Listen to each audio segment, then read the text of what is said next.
Voilà, je m'appelle, Isabelle Traîneau. Je suis actuellement, chargée de mission à l'Association nationale emploi formation en agriculture en Pays de la Loire.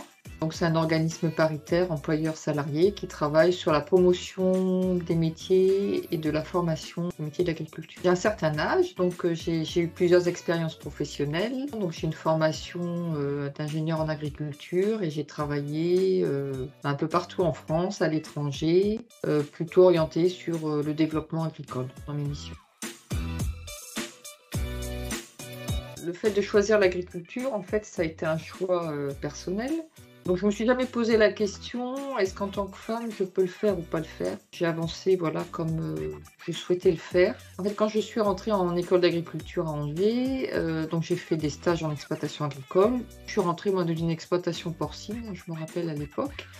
Donc j'ai fait mon travail comme l'aurait fait, enfin un homme ou une femme, hein. Enfin, notamment, il y avait un stagiaire masculin avec moi, il y avait vraiment pas de différence entre nous 2. Et c'est après au retour, je me suis rendu compte qu'en fait, certains exploitants agricoles ne prenaient pas de stagiaires femmes parce qu'ils avaient peur que ça suive pas et cetera. Ma 1re impression était de dire, en fait, voilà, je fais un métier comme les autres, mais effectivement, dans les faits, c'était un peu plus masculin. Peut-être que l'un des défis, c'est de se dire, non, je pose pas la question, en tant qu'homme ou femme, c'est, j'ai envie de faire ça, je le fais.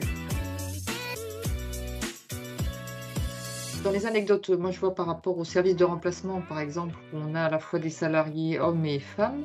Au départ, il y a peut-être une appréhension et puis au final, après, l'agriculteur qui a pris une salariée femme dit: «Au fait, moi je veux qu'elle revienne, en fait». En disant: «J'étais peut-être un peu, craintif au départ, avoir la capacité à faire les tâches demandées, puis au final c'est très bien et puis en fait c'est même mieux que ce que je pouvais avoir avant, quoi». C'est plutôt des expériences, souvent positives qui ressortent et puis moi je dirais aux jeunes filles, si elles ont envie de faire ça, elles le font, hein. Il faut pas qu'elles se mettent des contraintes sur le fait qu'on est femme, voilà. On ne sait pas comment les hommes fonctionnent, hein, on ne sait pas, on n'est pas dans leur peau, hein. Enfin nous, on sait comment on fonctionne, voilà, en tant que femme et si on se sent en capacité à le faire, on le fait. Alors c'est vrai qu'il y aura peut-être des fois des choses à prouver, mais voilà, quand on est motivé, ça passe facilement. Enfin moi personnellement, j'ai jamais eu à prouver que je pouvais faire le métier, oui, ou telle mission, mais je l'ai pas vu par rapport au fait que j'étais une femme.